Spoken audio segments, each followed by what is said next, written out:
দেখুন, সারা ভারত জুড়ে সিএএ লাগু হয়ে গেছে এবং তার অনলাইন আবেদন প্রক্রিয়াও চালু হয়ে গেছে। তো আপনাদের প্রত্যেকের মনে বিভিন্ন রকম প্রশ্ন জাগছে।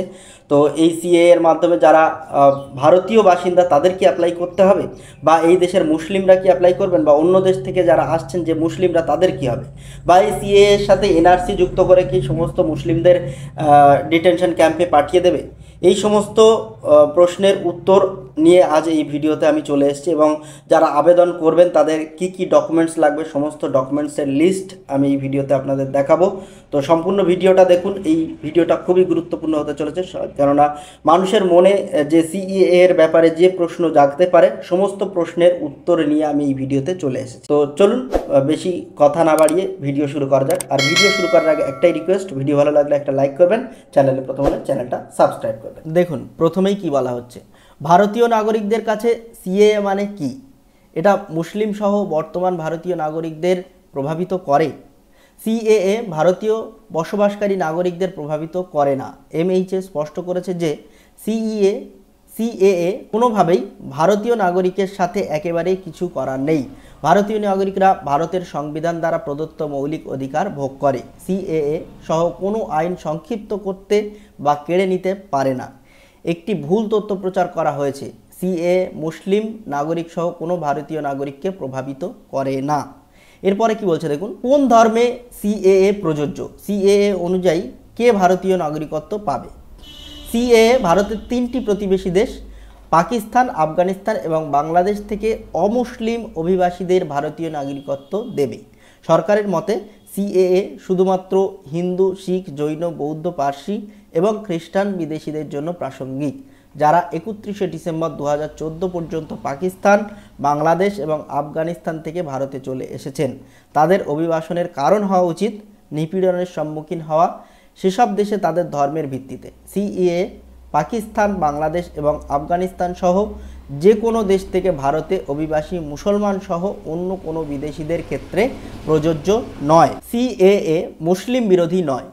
আমাদের মুসলিম ভাইদের বিভ্রান্ত ও প্ররোচিত করা হচ্ছে। সিএএ শুধুমাত্র পাকিস্তান, আফগানিস্তান এবং বাংলাদেশে নিপীড়নের মুখোমুখি হয়ে ভারতে আসাদের নাগরিকত্ব দেওয়ার জন্য। এটি কারো ভারতীয় নাগরিকত্ব কেড়ে নেওয়ার জন্য নয়। সিএএ কারো নাগরিকত্ব কেড়ে নিতে পারে না, কারণ আইনে কোনো বিধান নেই, ব্যাখ্যা করেছেন কেন্দ্রীয় স্বরাষ্ট্রমন্ত্রী এর আগে এক আলোচনায় অমিত শাহ। সরকার স্পষ্ট করেছে যে সিএএ ভারতের মুসলিম শরণার্থীদের নাগরিকত্ব আইনের বিধান অনুসারে নাগরিকত্ব পেতে বাধা দেয় না, বা এটা মুসলিমদের বিদ্যমান নাগরিকত্বকে প্রভাবিত করে না। পাকিস্তান, বাংলাদেশ ও আফগানিস্তানের মুসলিমরা কি কখনো ভারতীয় নাগরিকত্ব পাবে না? এমএইচএ জানিয়েছে যে প্রাকৃতিকরণ নাগরিকত্ব আইনের ধারা 6 বা নিবন্ধকরণের মাধ্যমে অ্যাক্টের 5 ধারা মাধ্যমে যে কোনো শ্রেণীর যে কোনো বিদেশিরা দ্বারা ভারতীয় নাগরিকত্ব অর্জনের বর্তমান আইন প্রক্রিয়া এখনও বৈধ আছে। সিএএ কোনোভাবেই এটিকে সংশোধন বা পরিবর্তন করে না। গত কয়েক বছরে এই 3টি দেশ থেকে অভিবাসী শত শত মুসলমানকে ভারতীয় নাগরিকত্ব দেওয়া হয়েছে। যোগ্য পাওয়া গেলে এই ধরনের সমস্ত ভবিষ্যৎ অভিবাসীরাও ভারতীয় নাগরিকত্ব পাবে।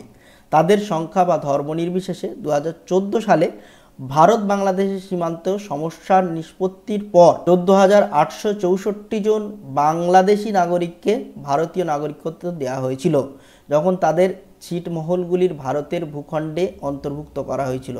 এই হাজার হাজার বিদেশি মুসলিম ছিল, এই এইচএম বলেছে। কিভাবে সিএএ পাকিস্তান, বাংলাদেশ এবং আফগানিস্তান থেকে আসা হিন্দু, শিখ, জৈন, বৌদ্ধ, পার্সি এবং খ্রিস্টান বিদেশিদের উপকার করে?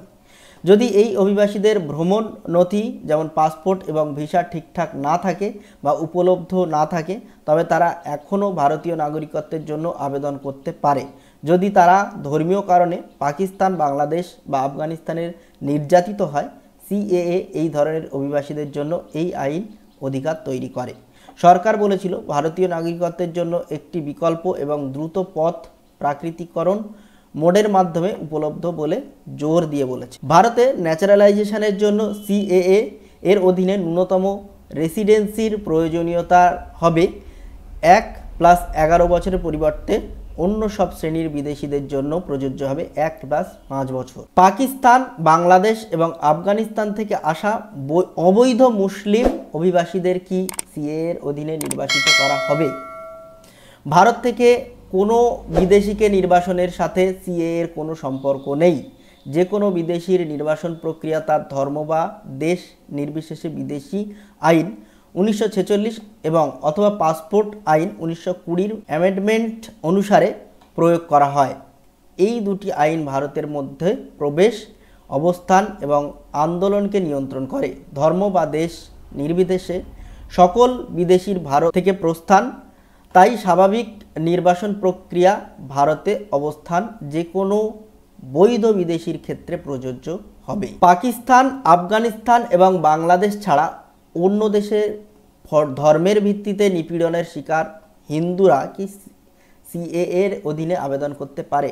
এই জাতীয় ভারতীয়দের ভারতীয় নাগরিকত্বের জন্য স্বাভাবিক প্রক্রিয়ার মাধ্যমে ভারতের নাগরিক হিসাবে নিবন্ধন বা প্রাকৃতিকরণের জন্য আবেদন করতে হবে। তারা নাগরিকত্ব আইন 1955 এর অধীনে কোনো অগ্রাধিকার পাবে না, এমনকি সিএএ এর পরেও সরকার ব্যাখ্যা করেছে। সিএএ কি ধর্ম ছাড়া অন্য ধরনের নিপীড়নকেও কভার করে, যেমন জাতি, লিঙ্গ, রাজনৈতিক বা সামাজিক গোষ্ঠীর সদস্যতা, ভাষা, জাতিসত্তা ইত্যাদি? সিএএ শুধুমাত্র আইন যা বিশেষ করে 3টি প্রতিবেশী দেশ থেকে আসা 6টি সংখ্যালঘু সম্প্রদায়ের গোষ্ঠীর বিদেশিদের সাথে সম্পর্কিত যে আইনের উপর দৃষ্টি নিবদ্ধ করে তাদের স্বতন্ত্র রাষ্ট্রধর্ম রয়েছে। সরকার জোর দিয়েছিল যে কোনো বিদেশি যে কোনো কারণে বিদেশে নির্যাতিত হয়, সে যদি নাগরিকত্ব আইন 1955 নির্ধারিত ন্যূনতম যোগ্যতাগুলি পূরণ করে তবে অন্য কোনো বিদেশির মতো ভারতের নাগরিক হিসাবে নিবন্ধন করা বা প্রাকৃতিকরণের জন্য আবেদন করতে পারবে। এটি পুনর্বক্তব্য করা হয়েছে। সিএএ কি মুসলমানদের ভারতীয় নাগরিকত্ব থেকে বাদ দেবে? এটা সত্য নয়। সিএএ প্রথমত কোনো বিদ্যমান ভারতীয় নাগরিকদের জন্য প্রযোজ্য নয়, তারা যে ধর্মেরই হোক না কেন। সমস্ত ভারতীয় নাগরিক ভারতের সংবিধান দ্বারা নিশ্চিত মৌলিক অধিকার ভোগ করে। সিএএ এর অর্থ কোনো ভারতীয় নাগরিককে তার নাগরিকত্ব থেকে বঞ্চিত করা নয়, বরং এটি একটি বিশেষ আইন যা 3টি প্রতিবেশী দেশ একটি বিশেষ পরিস্থিতির সম্মুখীন হওয়া কিছু বিদেশিকে ভারতীয় নাগরিকত্ব পেতে সক্ষম করে। সিএএ কি এনআরসি অনুসরণ করবে এবং মুসলমানদের ভারতে আটকে শিবিরে পাঠানো হবে? সরকার স্পষ্ট করেছে যে এনআরসির সাথে সিএএ এর কোনো সম্পর্ক নেই। এনআরসি সংক্রান্ত আইনি বিধানগুলি ডিসেম্বর 2004 সাল থেকে নাগরিকত্ব আইন 1955 এর অংশ।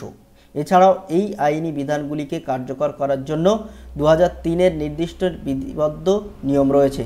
তারা ভারতীয় নাগরিকদের নিবন্ধন এবং তাদের জাতীয় পরিচয়পত্র প্রদানের প্রক্রিয়া পরিচালনা করে।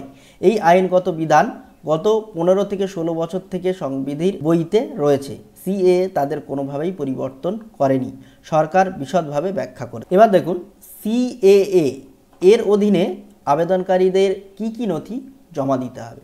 9টি নথি যে কোনোটি সিএএ এর অধীনে ভারতীয় নাগরিকত্বের জন্য আবেদনকারীরা জমা দিতে পারেন, যার মধ্যে বৈধ মেয়াদোত্তীর্ণ পাসপোর্ট, কোনো পরিচয়পত্র, আইডি কার্ড, জমির ভাড়ার রেকর্ড রয়েছে।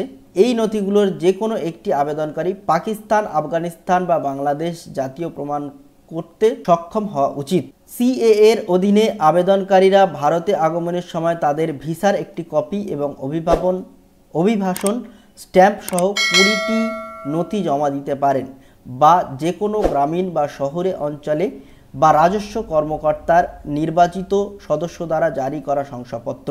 এই ধরনের নথি প্রমাণ করতে সক্ষম হওয়া উচিত যে পাকিস্তান, আফগানিস্তান বা বাংলাদেশের নাগরিক 31 ডিসেম্বর 2014 বা তার আগে ভারতে প্রবেশ করেছে।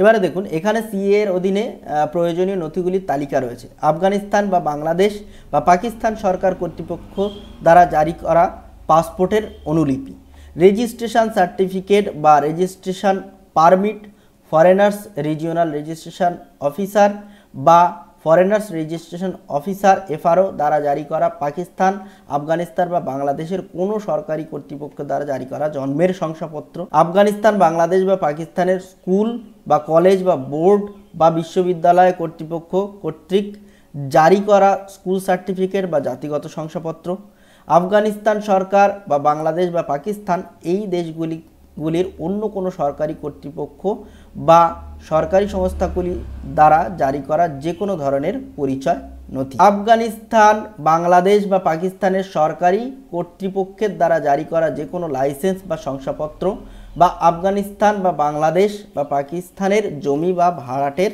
রেকর্ড, যে কোনো নথি যা দেখায় যে আবেদনকারীর পিতা মাতা বা দাদা দাদি বা প্রপিতামহের মধ্যে একজনই তিনটি দেশের একটির নাগরিক, যেমন আফগানিস্তান বা বাংলাদেশ বা পাকিস্তানের নাগরিক, আফগানিস্তানের বা বাংলাদেশের বা পাকিস্তানের সরকারি কর্তৃপক্ষ বা সরকারি সংস্থা কর্তৃক জারি করা অন্য কোনো নথি যা প্রমাণ করবে আবেদনকারীর আফগানিস্তান বা বাংলাদেশ বা পাকিস্তানের বাসিন্দা ছিলেন।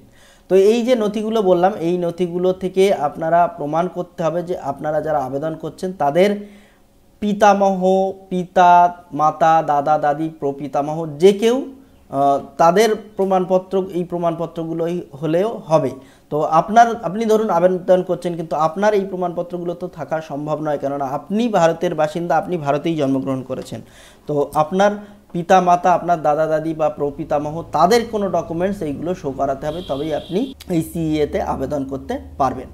তো এই ছিল ছোট্ট একটা আপডেট, আশা করছি আপনাদের সিএ এর ব্যাপারে সম্পূর্ণ বোঝাতে পারলাম। তো আজ ভিডিওটা এই পর্যন্ত।